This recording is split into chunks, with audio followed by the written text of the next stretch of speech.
Hey, so I just wanted to show what I think is maybe a really amazing deal, I hope. About 10 days ago, I ordered a package from Japan from Suruga-ya, and you can see their address on there, although the website I ordered from was surugaya.com, not JP. And it came in today via airmail from Japan. And what was really interesting was on weekends they have free shipping, which is kind of crazy. And I don't think there's a minimum or anything. And I spent about $80 on this package, but I haven't opened it yet. A lot of the stuff that I bought was listed as like bad condition, so we'll see. All right, so the first thing we have is a Dreamcast keyboard. Came in the box, which I was not expecting.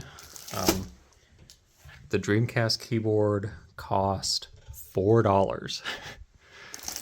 Like, I can't believe how cheap some of this stuff is.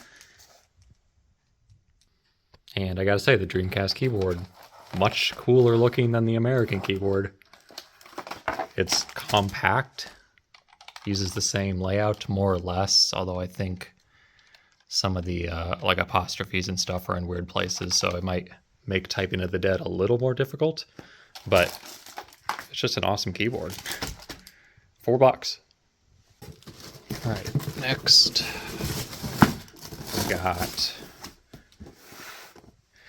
Beatmania 2 DX keyboard or controller, and this is in the original box.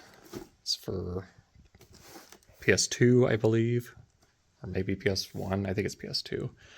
This was the most expensive thing. This was $22. Looks like when stuff is in the original box, they pack it really well and put extra bubble wrap inside it as well.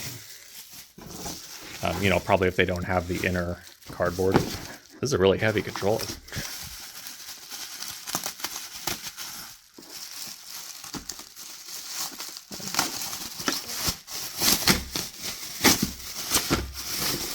Oh, come on. And there's the Beatmania controller.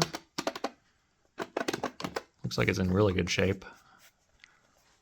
I have never played Beatmania, and I got some other Beatmania stuff in this package, so let's see what that looks like.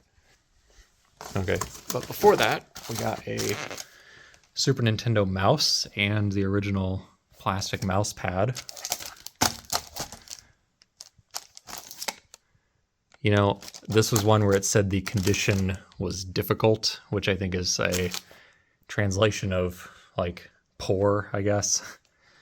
But to me, this looks just fine. Like, the mouse is a little discolored. I can't tell if that's from grime or from age.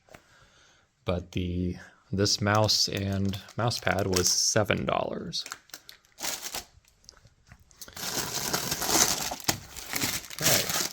Then we have the Taito Denshina De Go controller. This is another one that was, it was listed as condition difficult. And you can kind of see there's a little bit of wear and tear. It almost looks like rust. But overall, like, I'd say this is in great shape.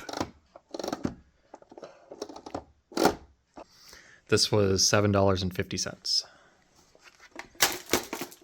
All right, then we have a original Beatmania controller for PS1 in the original box. I couldn't remember if... Actually, I bought two of these. There should be two in here. This one was $14. Came with the box. This one still has all the original cardboard inserts. Almost like brand new. Okay, and there is that controller.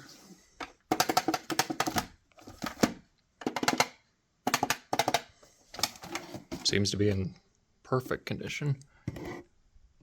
It's just a speck of dirt on there. So now I gotta put that back in there. We're getting a real pile here. Okay, and to go with that, I got Beatmania on PlayStation. I can't believe how good a shape this is in.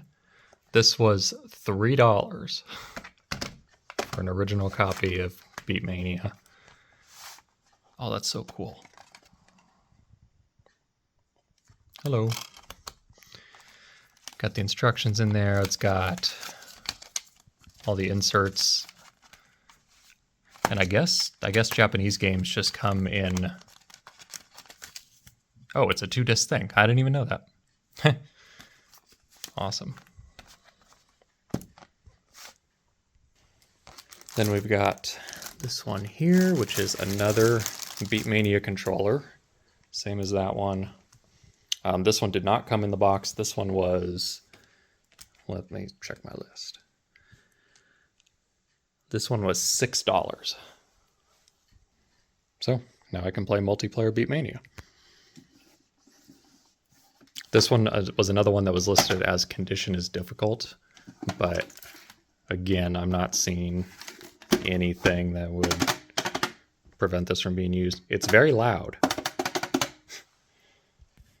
And finally, maybe the one I'm most excited about, this is a Super Famicom console that was $12.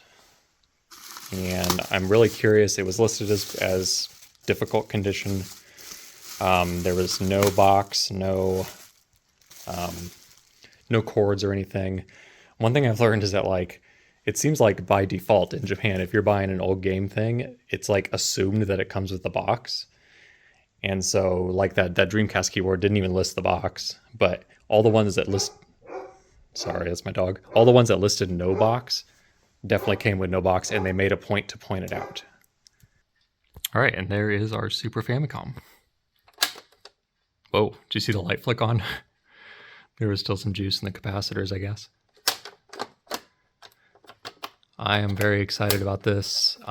You know, it doesn't come with cords, but the AV out is the same as American.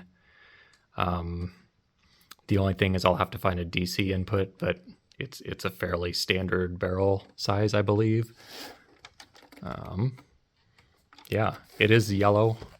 You can tell the bottom is like that, but at the end of the day, $12 for that. I mean, you go on eBay and try and buy a Super Famicom. Even if you get them straight from Japan, you're probably paying $40-50, something like that, even more. And you know, Suruga-ya, they had ones with the box. They had ones with 2 controllers, original controllers, which are pretty cool, which I didn't have any of those, but you know, that stuff's $30-40 on there. It's kind of crazy. And so that whole box with all that stuff was about $80 shipped to my door in America. And, you know, it's basically the prices that I paid on everything. And then there was a $5 like processing fee, I guess. No tax, I don't think. Maybe that's what the $5 was. And yeah, shipping was free if you order on weekends. It seems like they've been doing this free weekend shipping the last, I don't know how long they've been doing it, but I just found out about it. And today's a Monday. I wish I would have gotten this yesterday because I am already excited to place another order.